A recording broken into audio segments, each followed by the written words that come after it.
Hello and welcome to this episode of Conscious Design. I'm your host, Ian Peterman, and author of the book Conscious Design. And I'm here today with Allie and Phyllis. They're the co-founders of Moonlight Technologies, and they have been developing 100% natural, sustainable, and carbon negative technologies for fabrics, which is exciting because we need that.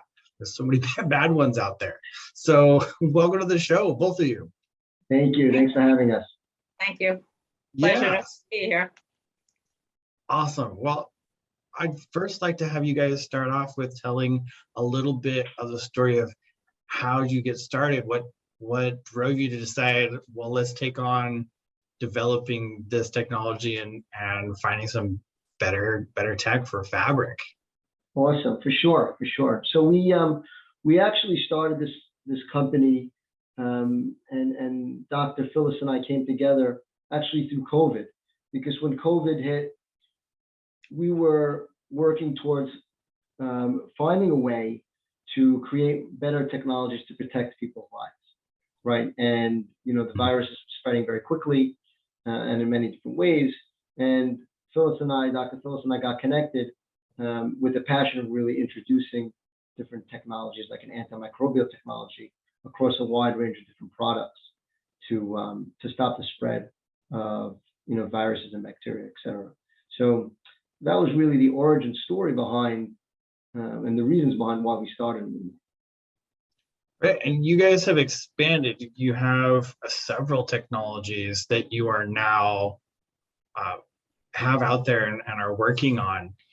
Can you talk a little bit like how you've grown? So obviously virus and bacterial protection, that was your starting point, but now you've really grown out from there to replace some really not good applications out there that exist right now.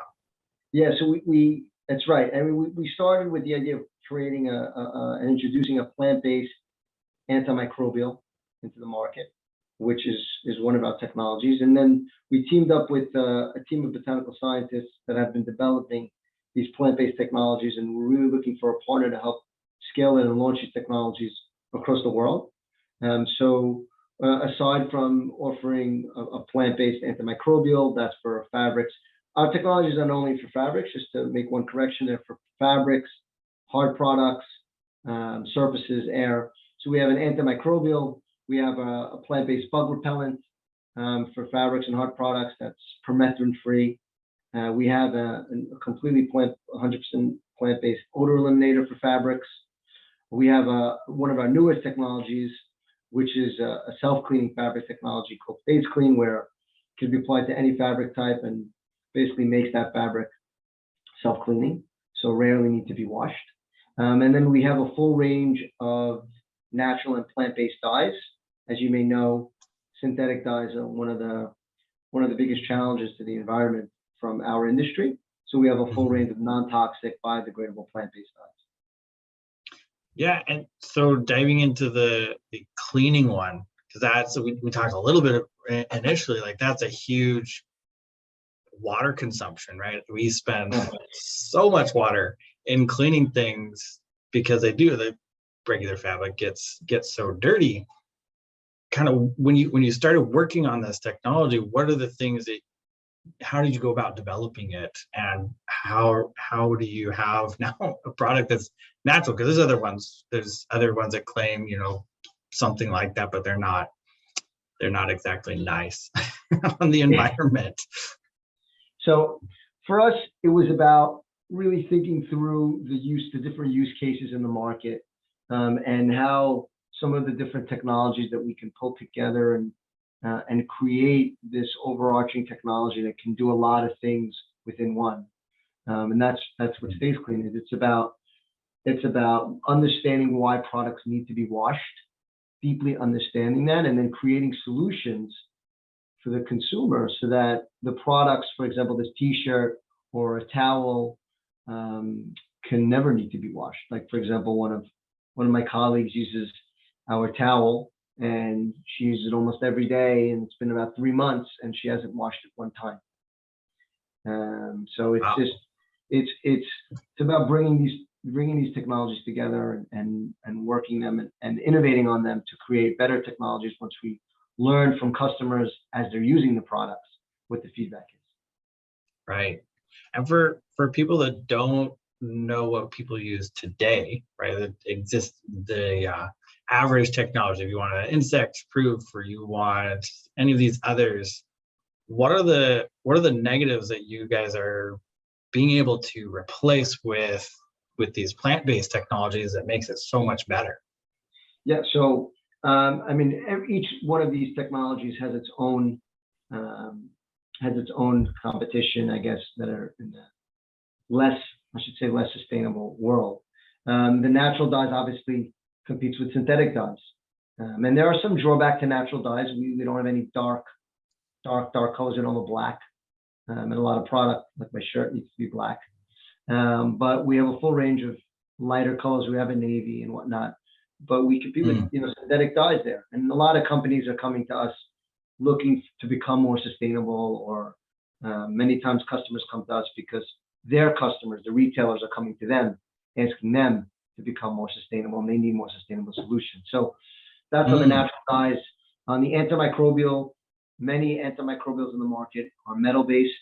There are a number of challenges with metal-based antimicrobials. Some of them leach into the environment, which cause a lot of issues. There are some countries that are starting to ban metal-based fabrics because of some of those challenges.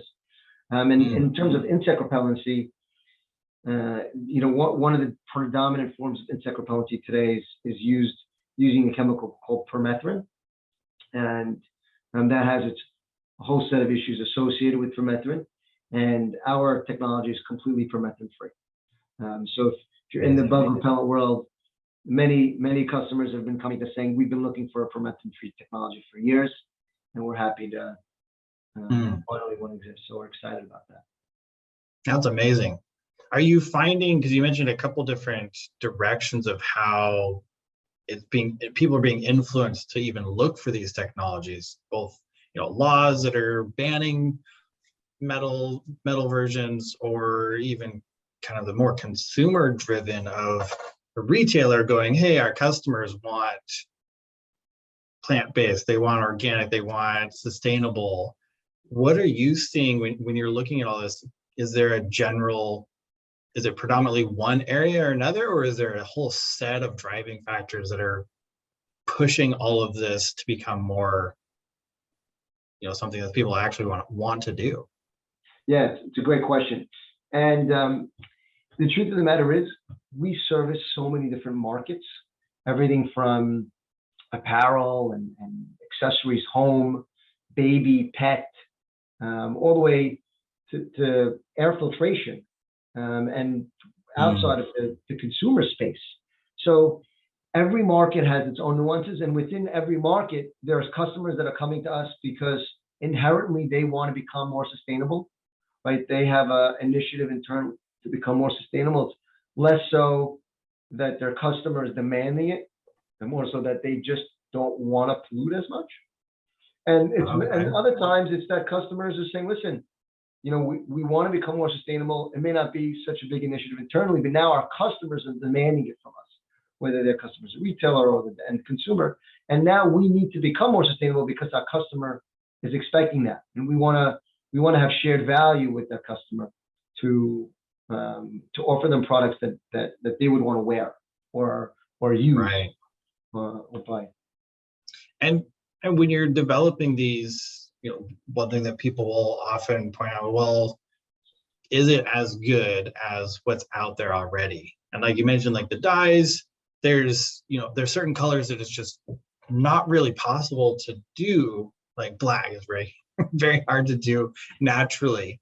Is there any limitations or benefits of the other technologies that you're working on that either they're, may not be as good in one area, but far better in another, that kind of people that are looking at this might be able to do a comparison and see how it might affect their products? Sure. I think that on the insect repellency, actually, ours performs in many cases better than amazing. Than what's out there today. On the same thing on the odor eliminator side. On the antimicrobial, there is a market of people that need kill times of, let's say, viruses and bacteria within, 30 seconds. And Okay. our antimicrobial is not as fast acting as it relates to that particular market. Most of the markets that we service don't need a virus to be killed in 10 seconds. So that's not a problem, as much of a problem, or bacteria to be killed. But it has some of that limitations there as well. But again, we try and focus on markets where the value add from our technologies are incremental, and they don't care as much about some of the drawbacks because those aren't as important to them. Got it. And are you finding, because this is something I've talked to other people about, is right how people go about marketing sustainable things, and a lot of people have been it's green, it's green, it's green, and it's not really sold well because they don't talk about how well it performs. When you guys are talking with people, is it a performance? Because like you said, the insect one performs better. Are some people coming to you because you're like, hey, this works better, or is it predominantly more of the draw of let's have an eco-friendly product, and then if it happens to be better, great? That's another great question. It's actually both. Some customers come to us because they're looking for eco-friendly. Sometimes customers come to us because they're just looking for general insect repellent. So it's and then it just happens to work really, really well. All of our technologies have a tremendous amount of data associated with them, and we continue to produce more and more data as we do different tests against different things or different scenarios. But it is a little bit of both. It's a lot of times it's, hey, we want something eco-friendly, but other times it's we just want something that works really well, and your technologies work really well. Like the bug repellent works better in many cases than what is right. Well, it's good to see that it's more of a mix now, because it means that your technology is working really well, but people are also really open. It seems that industry is far more open to sustainable products and are even have it on their radar than 5 years ago, even, which is very true. incredible to see. Very true. Are you guys looking long term? We'll look long term really quickly. Are there any other areas that you guys, because there's a lot, and I know you work on hard goods as well, but there's a lot of obviously fabrics that use these kinds of coatings. Are there other, this feels like you've covered pretty good base right here of what most fabric would use. Is there anything else that you're looking at going, that's a really terrible product, we need to replace that as well to help the fact, because fashion is such a huge world in what we do to the fabrics? There's a number of areas that we're looking at. We don't like to talk about them publicly until they're publicly available, or of course, some of these technologies we're working with the regulatory bodies to get the necessary approvals for them.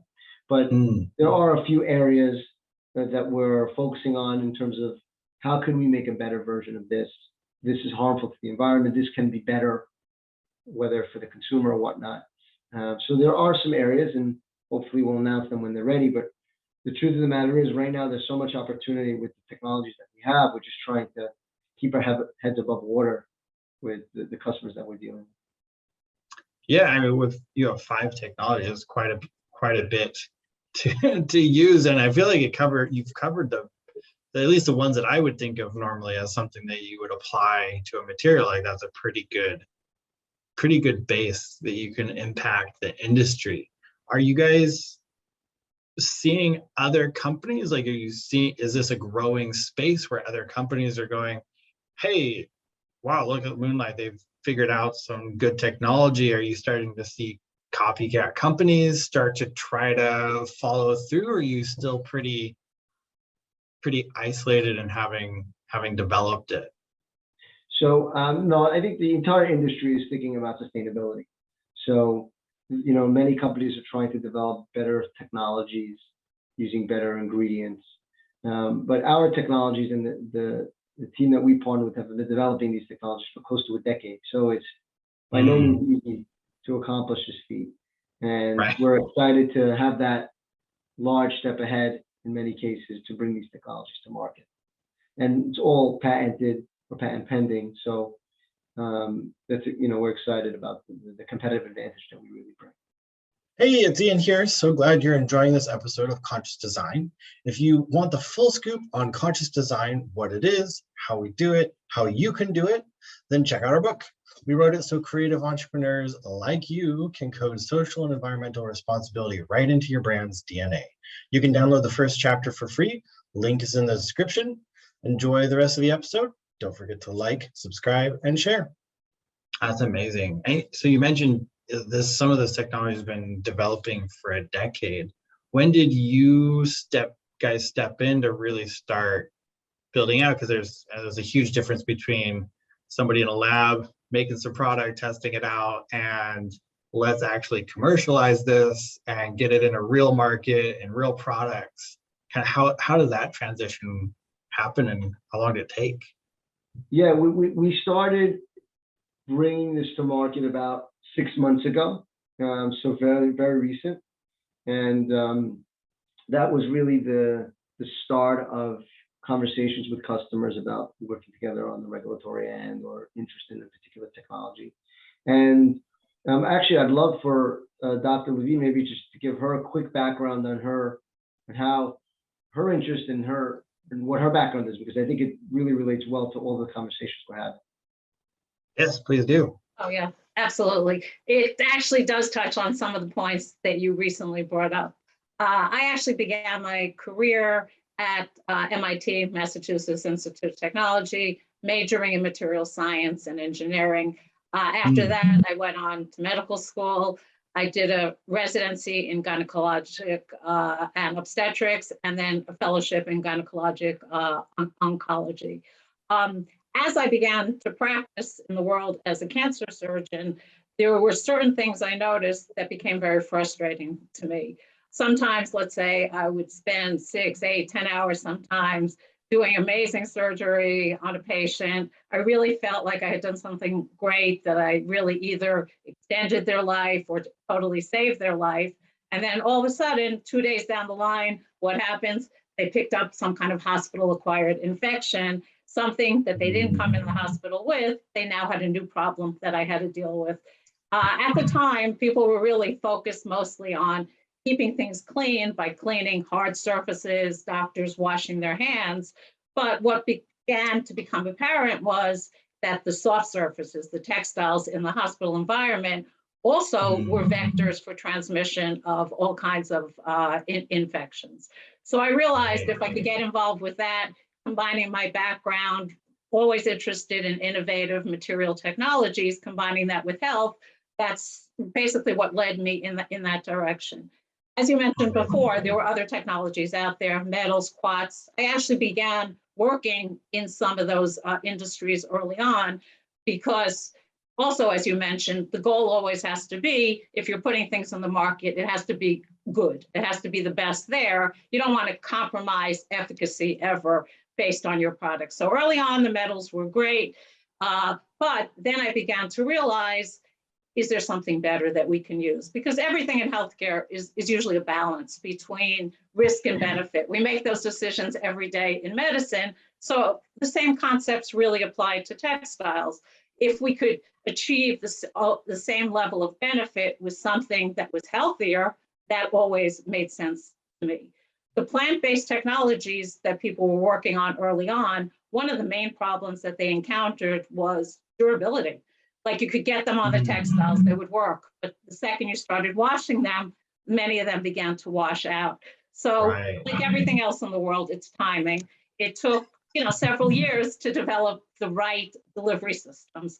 And what's also innovative about our technologies are that the delivery system we use is also 100% plant-based. So we have delivery system plant-based, we have actives that are plant-based. So then when in balance, I realized, wow, that's a win-win situation now. We could use something that's better for the environment and at the same time still can achieve efficacy. And as you said also, testing is very important. We stick to the highest standards of testing. Whatever testings, is the standard in the market, we make sure that we are achieving results that we can be proud of introducing into the market. So that's kind of, you know, where I came from, and my thought process of how to get better things into the market. Because just even as a physician, it's great to try to create healthy people, but who wants to put healthy people into an environment that's not as healthy as it could be? So Right. our technologies being healthier for the environment, we protect plants, we protect animals, we protect aquatic, you know, or organisms. We don't contaminate things, because people have to also remember, if you're in an environment, even if you eat a plant that's been contaminated, or you eat a fish that came from the ocean that's contaminated with a bad technology, that's affecting the people who are using the end products of, you know, water, food. We all need those type of things. Right. And the other concern also as a physician has been, yeah, we all think about, you know, ourselves sometimes, you know, what's best for us. But when it comes to the textile industry, we also really have to think about the workers, all these people that work in these factories every day that are exposed to all these toxins. They have all kinds of health problems that sometimes even go as far as developing terminal illnesses like cancer. So having something that may also protect the workers, as well as the people using the end products, as well as the water, as well as fish, birds, animals, that just seemed like a win-win situation to me.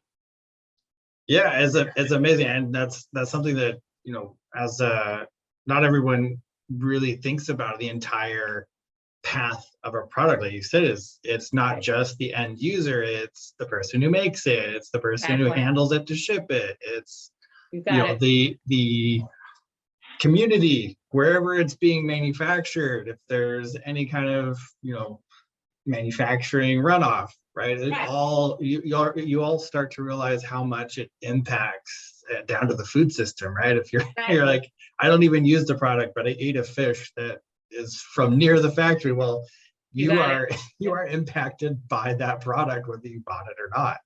Yeah. And it's great. It's amazing how more and more people are starting to think about those impacts in creating a product, and they go, oh well, let's, like you said, let's make something that's good for everyone that's Everybody, impacted right? Or by as it. many people as possible. Yeah. But Exactly. yeah. And it's, But you don't want to also compromise standards, because, you know, as Allie also mentioned, for healthcare, we're still working on making a better product. We keep thinking about all the actives that we could use, because we want our data to be comparable to the best data out there if we're going to use it in a healthcare environment. So that, as you said before, also asked, are we working on other things? Yes, that is one thing. Taking technology that we have now that we think is, you know, very innovative, very creative, works incredibly well, but trying to take it up to a slightly higher level, so we also will have the best technology that can be introduced into all healthcare settings.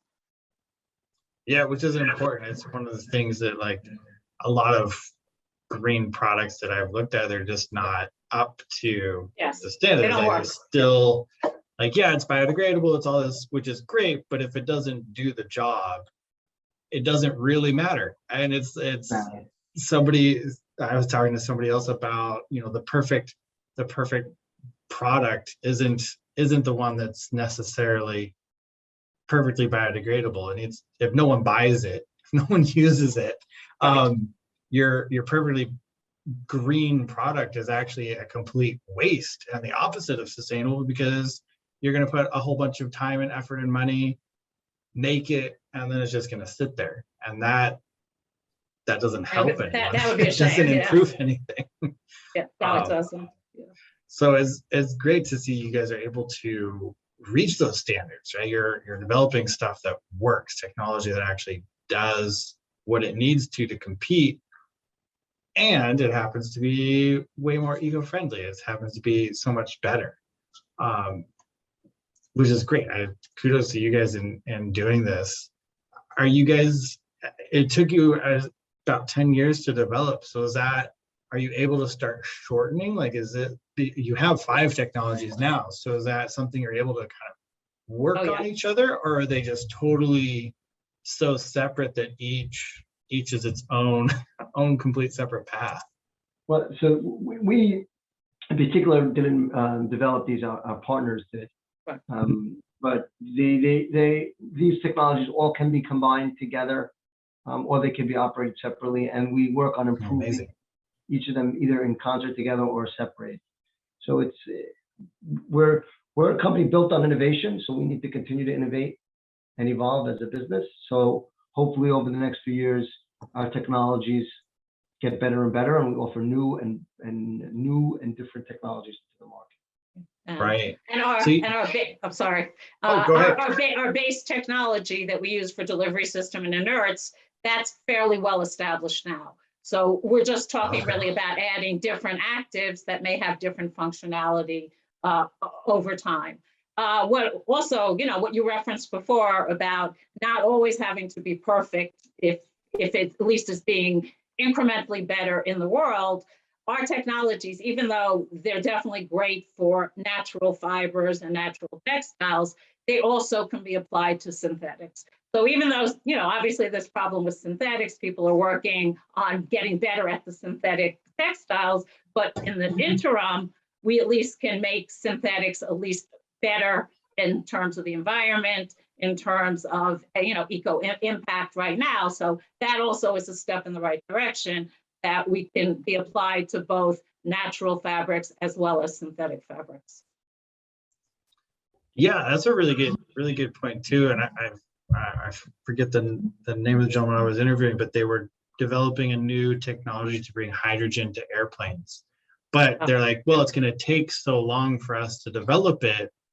We need intermediary steps, something that will work without entirely redoing it.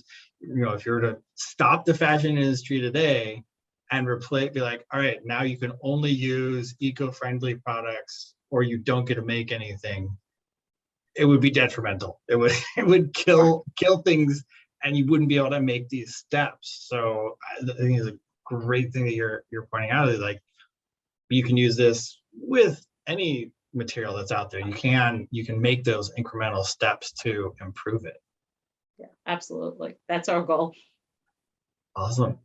Well, before we wrap up, I want to give a chance if there's anything else you guys want to share, if there's anything you're working on and can talk about. I totally understand the R&D secrecy. I work in that world. So, but is there anything else you guys want to share with anyone who's listening, wants to partner with you guys, work with you guys? No, I think that, we appreciate being able to be on the podcast. It's amazing what you do.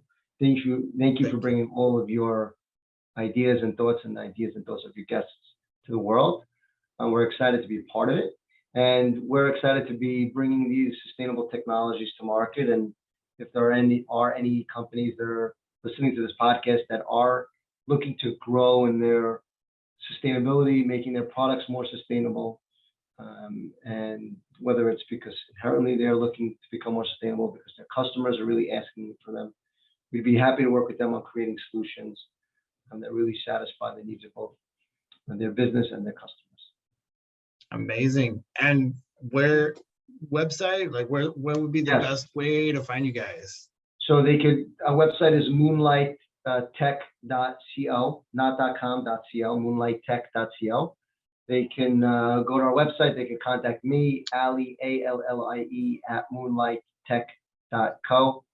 That's Allie, ALLIE, at moonlighttech.co. And we're happy to chat with them. Amazing. And we'll make sure for anyone listening and watching, we'll put that in the description as well. So it'll be easy to find you guys and just click through. Well, I really appreciate both of you taking the time to share. You guys have really amazing technology. I'm excited to see what else you guys are cooking and working on, and see when it comes out. Awesome. Great. Thank you for having us. Thank you. Have a good one. Thank you. You too. Bye-bye.